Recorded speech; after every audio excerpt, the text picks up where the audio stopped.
Hi, I'm Nicole, and I'm going to help you learn to make sourdough. So my experience as a sourdough baker, it is always evolving. However, I do remember when I started, it was a bit overwhelming. There's endless videos. It's kind of a lot, but once you get it down, I promise it's going to be easy. So today we're going to make a new starter. So if you got a starter for me, it probably came in something like this. And I am gonna make a new one, and this is how you get the starter going. So a few things, here's your tools. I like a scale. I know there's recipes out there where you can use cups versus a scale, but the scale, is a little bit more dialed in, and it makes you feel like you're a scientist. So it's really fun. I like a wide mouth jar. Sometimes I use these that, come from the pasta sauce from Costco. I'm a big fan of reduce, reuse, recycle. So if you got a starter from me in this, that's where we're at. So wide mouth jar, easier to stir and, mix the ingredients. I really like this. This came from my Vitamix, but something like this that's long and skinny that you can really get down in and stir is helpful. I'm sure you have a million of these types of tools in your drawer. Filtered water. We have an RO system in the kitchen. I really like the filtered water. I found that using water from the tap, the chlorinated water, it kind of kills the bacteria that's going on, and it takes longer for the starter to rise. So in my opinion, filtered water is key to your success. And then flour, I use regular flour from Costco. It's like 25 pounds. $8 worth for 25 pounds. That makes roughly 24 loaves.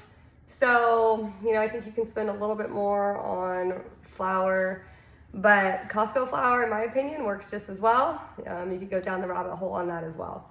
So, enough talking and we'll get going. Again, it's super simple. All I'm gonna do is I'm gonna pour, I'm not even really gonna measure, but I'm gonna pour about 20 grams. 10 to 20 grams of starter from here.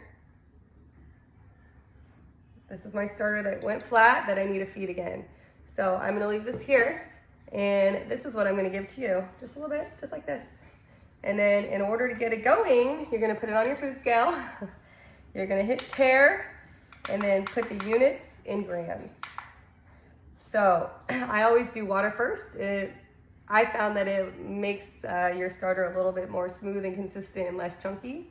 So the recipe that I'm gonna give you is 50 grams water and 50 grams flour to get the starter going. So that's one loaf. Often when I use the big jar, I do 2 loaves at once. So what's 100 grams of flour and 100 grams of water make 2 loaves. But today we're just gonna do 1 loaf because this is what I probably gave you.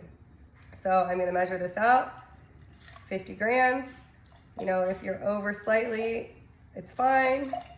Like this, I just accidentally poured 55 grams, not a big deal. So I'm gonna stir, stir, stir. Definitely we don't wanna overcomplicate it.